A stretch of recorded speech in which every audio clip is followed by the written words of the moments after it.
The washing machines had been humming their rhythmic song for 25 years, but in her mind, Rosa Martinez always heard the whir of sewing machines and the rustle of silk. Rosa, 66, sat in the fourth row of the Tonight Show studio, her designer's eye automatically analyzing the cut and construction of every outfit she could see, while her seamstress fingers traced invisible stitching patterns on her lap. The small Martinez Laundromat family-owned pin on her navy cardigan caught the studio lights as she shifted in her seat. To the hundreds of customers who had brought their dirty clothes to her Bronx laundromat over 2.5 decades, Rosa was just another hard-working business owner who somehow always knew exactly how to treat every fabric, every stain, every delicate garment. What they didn't know was that they were trusting their clothes to a woman who could have dressed the runways of Paris. What Rosa didn't know was that her story had been quietly circulating in fashion circles after a customer had posted photos of the alterations Rosa did in the back room of her laundromat, modifications so sophisticated and stylish that fashion students had begun making pilgrimages to the Bronx to see the work of the woman they called the hidden couturière of Corona. Rosa's story had begun with dreams as bright as the spotlights of Fashion Week. Born in the Dominican Republic to a mother who was a talented seamstress, Rosa had shown an eye for design and fabric from childhood, sketching dresses on every scrap of paper she could find and creating elaborate outfits for her dolls from fabric scraps. When her family immigrated to New York when she was 16, Rosa's talent had earned her a scholarship to the Fashion Institute of Technology, where she'd studied fashion design, with dreams of launching her own label. The training had been intensive and inspiring. Rosa had learned pattern making, draping, fashion history, and the business side of the industry that turned creative vision into wearable art. Her senior thesis, collection, Caribbean Dreams, had been praised by professors as showing exceptional technical skill combined with unique cultural perspective that could revolutionize contemporary fashion. Fashion industry scouts had attended her graduation show, and for a brief moment, Rosa had thought her dreams were about to become reality. But the fashion world of the late 1970s had proven brutally competitive and often unwelcoming to young designers without connections or financial backing. Rosa had spent months seeking entry-level positions at design houses, presenting her portfolio to executives who praised her talent but claimed they had no openings or needed someone with more experience. Meanwhile, bills had mounted, and when her mother fell ill, Rosa had needed immediate income, not the uncertainty of an artistic career. The laundromat had been purchased with a small business loan and family savings as a practical way to support her mother's medical care and create steady income. Rosa had planned to design clothes in her spare time while building the business, but 25 years later, between managing the laundromat, raising her children, and caring for her mother until she passed, those spare hours had never materialized. The fashion industry had moved on without her, but Rosa had never stopped seeing fashion everywhere. She'd noticed how customers' clothes fit, how they could be improved, how simple alterations could transform inexpensive garments into custom-looking pieces. Quietly, in the back room of her laundromat, Rosa had begun offering minor alterations, taking in waists, adjusting hems, replacing buttons. What customers received back were garments that fit them better than anything they'd ever owned, transformed by Rosa's trained eye and expert hand into pieces that looked professionally tailored. The Tonight Show tickets had been a surprise retirement gift from her children. Rosa was finally closing the laundromat next month after 25 years, and her son Miguel had thought his mother deserved one special night after decades of putting everyone else's needs first.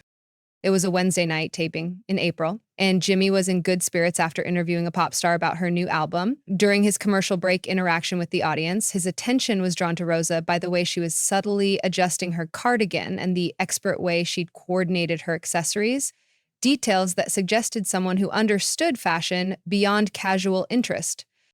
Ma'am, you have wonderful style. It's a beautifully put together look. Do you work in fashion? Rosa strained with quiet pride, smoothing her carefully chosen outfit. Thank you. No, I own a laundromat in the Bronx. Been there 25 years, closing next month. A warm murmur went through the nearby audience members. Laundromats were essential community businesses, and 25 years of serving a neighborhood deserved recognition. 25 years running a laundromat? You must know everything about fabric care. That's a real skill. Rosa's face lit up with genuine enthusiasm. Oh, yes, every fabric has its personality. Cotton needs gentle care, silk demands respect, wool requires patience. You learn to read what each garment needs, how it wants to be treated. It's like having a conversation with the clothes. That's a beautiful way to put it. You make it sound almost artistic. Well, fabric is art, really. The way it drapes, how it moves with the body, the colors and textures that work together. Even in a laundromat, you see beautiful things, how someone chooses to dress, what makes them feel confident and comfortable. Jimmy noticed something in Rosa's language, a sophisticated understanding of fashion that went beyond practical laundry knowledge. The way she talked about fabric, personality, and draping suggested formal training. Rosa, you seem to really understand fashion on a deeper level. Have you always worked in laundry? Rosa paused, as if deciding how much of her past to share. Actually, I studied fashion design in college, long time ago, before I opened the laundromat. The casual mention of fashion design caught the audience's attention. Fashion design was serious artistic training, not something you'd expect from a laundromat owner. You studied fashion design? Where? Fashion Institute of Technology, class of 1978. I wanted to be a designer, maybe start my own label someday, but life had different plans. Jimmy's curiosity was immediately piqued. Fit was one of the most prestigious fashion schools in the country, and someone with that training running a laundromat suggested a story of deferred dreams. Jimmy made a decision that would change everything. Rosa, if it is serious fashion education, would you mind coming down here and telling us about your design background? Rosa looked uncertain. Oh, I don't think people want to hear about old dreams. That was so long ago. Trust me, I think they do. Come on down. As Rosa made her way to the stage with the graceful posture of someone who understood how movement affects the drape of fabric, her bearing began to change subtly, a hint of the designer confidence she'd once cultivated. When she reached the stage, Jimmy guided her to a comfortable chair. Ladies and gentlemen, Jimmy announced, this is Rosa Martinez. For 25 years, she's been running a laundromat in the Bronx, but apparently there's much more to her story. Rosa, tell us about your fashion training. Rosa settled into the chair, and when she spoke about design, her voice took on the authority of someone who truly understood her craft.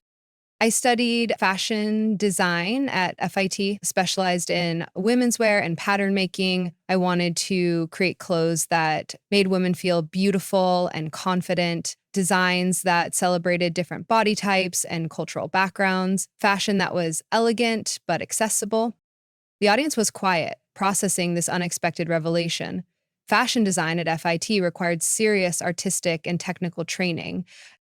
What was your design philosophy? What kind of clothes did you want to create?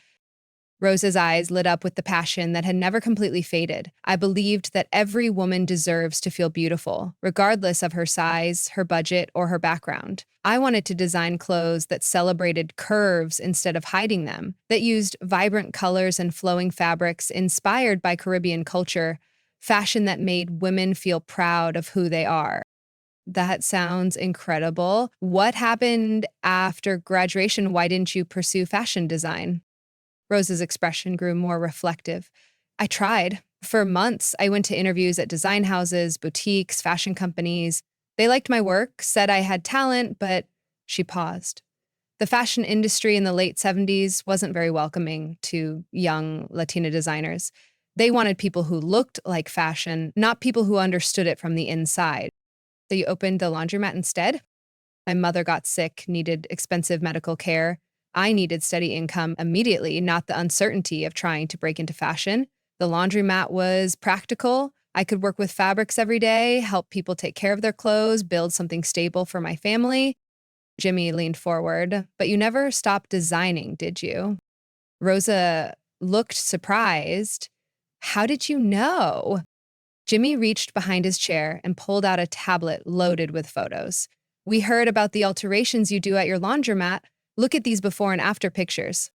He showed photos of simple garments transformed into elegant, custom-fitted pieces through Rosa's expert modifications. A basic dress had been restructured with princess seams and strategic darts to create a couture silhouette. A plain jacket had been redesigned with sophisticated details that made it look like designer wear. Rosa, these aren't alterations, these are redesigns. This is couture level work. Rosa looked stunned. Where did you get these photos? Your customers have been sharing them online. People are calling you the hidden couturier and the Bronx best kept fashion secret. Fashion students are making pilgrimages to your laundromat to see your work. The studio fell completely silent. The audience was processing the fact that world-class fashion design had been happening in a Bronx laundromat for 25 years. I just wanted to help people feel good about their clothes, Rosa said softly. A small adjustment here, a better fit there, nothing fancy. Jimmy continued showing photos. Rosa, look at this dress. You took a $20 0 cents department store dress and turned it into something that looks like it belongs on a runway. How do you do that? You study the person wearing it. How do they move? What makes them feel confident? What does their body want the fabric to do? Then you listen to the garment. What does it want to become? Every piece of clothing has potential. It just needs someone to see it. Jimmy stood and addressed the audience. Ladies and gentlemen, this woman has spent 25 years secretly practicing couture fashion design in the back room of a laundromat. She's been creating custom clothing for her community while the fashion world never knew she existed. He turned back to Rosa. The fashion community wants to honor you. Fashion Week organizers want to feature your work in a special showcase called Hidden Voices in Fashion. Rosa's eyes filled with tears. Fashion Week? They want to show my work? Me too. And Rosa, there's something else. Several fashion schools want to invite you to teach master classes in alterations and custom fitting, skills that many young designers never learn properly. Jimmy had one more surprise, but first, do you have any of your designs with you? Anything you could show us? Rosa reached into her purse and pulled out a small sketch pad. Pages filled with detailed fashion illustrations showing elegant dresses, flowing skirts, and sophisticated jackets, all drawn with the precision of professional fashion design. I still sketch, Rosa admitted. Every day I see someone and think that person would look beautiful in this silhouette, or this fabric would drape perfectly in that style. I can't help myself. She showed Jimmy a page of sketches, evening gowns that combined classical elegance with Caribbean-inspired details, daywear that flattered real women's bodies, accessories that added sophistication to simple outfits. Rosa, these designs are stunning. They're contemporary, elegant, and completely original. This is the work of a master designer. The audience was mesmerized by Rosa's sketches, understanding they were seeing genuine artistic vision applied to practical fashion needs. You know what? Jimmy said, standing up with sudden inspiration. I want to do something unprecedented. Rosa, would you be willing to design something for someone right here, right now? Rosa looked uncertain. Design something here? Yes. Is there anyone in our audience who you think could benefit from your eye for fashion? Rosa looked out at the audience, her designer's gaze scanning faces and body types with professional assessment. She pointed to a young woman in the third row, wearing a simple black dress that clearly didn't fit properly. That young lady there, she has beautiful shoulders and a lovely waist, but her dress is hiding all her best features. With a few strategic adjustments, she could look absolutely stunning. Jimmy beckoned to the woman, who came down to the stage looking nervous but excited. Rosa circled her like a true couturier, studying proportions and possibilities. May I? Rosa asked, gently adjusting the dress's neckline and pulling the fabric to show how it could be restructured. With a few pins from her purse, Rosa temporarily modified the dress, creating elegant lines that completely transformed the woman's silhouette. The transformation was dramatic and immediate. The young woman looked in a mirror Jimmy had requested, gasped, and started crying with joy. This is what I see every day in my laundromat, Rosa explained to the audience. Every person has their own beauty. They just need clothes that celebrate it instead of hiding it. As the audience erupted in sustained applause, Rosa helped the young woman back to her seat, then returned to Jimmy with tears in her eyes. Rosa, Jimmy said, you spent 25 years proving that real fashion design isn't about who you know or where you work. It's about understanding how to make people feel beautiful. You've been practicing couture in a laundromat, and it's some of the most impressive fashion work I've ever seen. As they helped Rosa back to her seat, she stopped and looked out at the audience one more time. Thank you. But I want young designers to know never stop creating, no matter where life takes you. Art finds a way to exist, whether it's in a design studio or a laundromat. The important thing is to keep seeing beauty and keep helping people feel beautiful. The episode that aired became one of the most inspiring Tonight Show segments of the year, sparking conversations about hidden talent and the artists working outside traditional fashion systems. Rose's story inspired major fashion houses to actively seek out unconventional designers, and several fashion schools created programs to identify and support designers working independently. The Rosa Martinez Scholarship was established at FIT to support Latina fashion students pursuing their dreams. Rosa spent her retirement consulting for fashion companies and teaching design workshops, discovering that closing the laundromat didn't mean leaving fashion. It meant finally getting the recognition her talent had always deserved.